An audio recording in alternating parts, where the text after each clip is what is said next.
Good evening, everyone. Tonight we continue our series on license plate fraud across the state and how the problem is impacting New Yorkers. Tonight, we're also asking police what they're doing to fight back. We're also taking a look at the shortfalls in tolling systems that allow for drivers to get erroneous tickets and toll violations when they don't deserve them. Call for Action's Jeff Preval reports.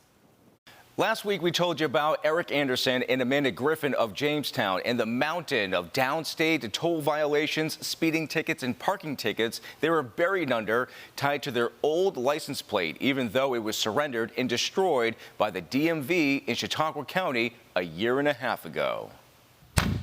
Anger, upset, confusion. Don't understand why, what's happening. Why would it be when we done what we were supposed to do? Tickets and toll violations show multiple cars with Eric and Amanda's old plate combination. New York City's Department of Finance says it appears Eric and Amanda are the victims of a counterfeit license plate. Pretty much every government agency that I could try to reach out to. I've made phone calls and emails. It's been a constant. I've spent hundreds of hours on the phone. Under the weight of fees and collection agencies demanding payment, Eric and Amanda reached out to Call for Action for help. We were able to get in touch with one collection agency demanding payment from Eric and Amanda and showed the firm documentation on their situation. This resulted in $500 in tolls and fees from the New Jersey Turnpike Authority being dropped, and Easy Pass New York dismissing all fraudulent tolls.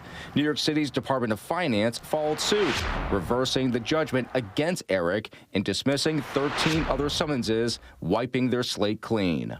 You guys have been amazing. I can't thank you enough. It's a terrible situation for the couple in Jamestown with this.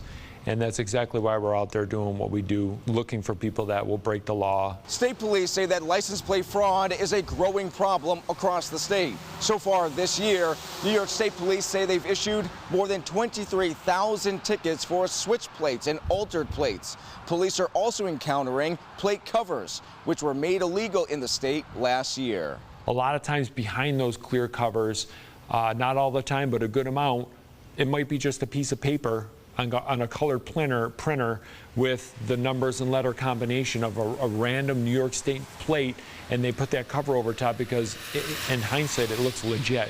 License plate fraud is a big problem in New York City, where congestion pricing was launched in January. Specific details are going after toll evaders and so-called ghost cars. We have plate readers on our cars. We will, at intersections and throughout the shift, a trooper or any police officer will directly punch in your plate number, and we have a direct link right to DMV to see whether or not that vehicle is suspended. Is it got an insurance lapse?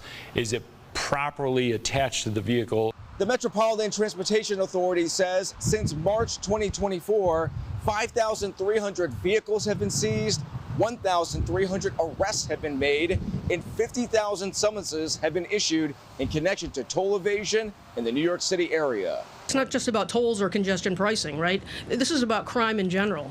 The folks that use ghost plates are not just trying to evade tolls. They're also evading speed cameras, school cameras, and they're committing crimes in our communities. But how is it that toll evaders are using license plate combinations that have been destroyed, affecting the lives of people like Eric Anderson and Amanda Griffin? Something's broken somewhere and they need a better system. It's really unfortunate, and it's almost like a version of identity theft in a way. Holly Tanner, the clerk in Columbia County, which is near Albany, serves on the state DMV committee for the Association of County Clerks. She says the problem comes down to ticketing and tolling agencies not checking updated DMV records. However the system works in the city, this plate number needs to have a fine associated with it because it came through one of our readers, and they just send a ticket out. They don't do any investigation. They don't follow up.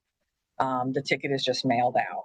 But that could be one simple fix, is if someone who was processing these letters looked in the DMV system, which is a statewide system, as a partner, and they would then see, oh, this plate has been surrendered and destroyed.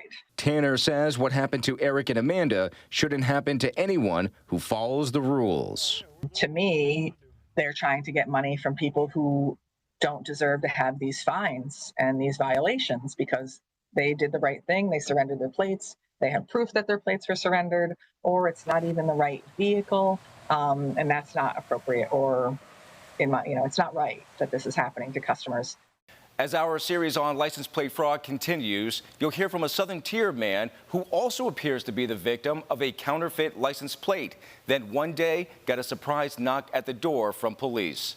If you feel you're a victim of license plate fraud, we have information on what you should do right now in this story on our website, WIVB.com. I'm Jeff Pavrall, News 4.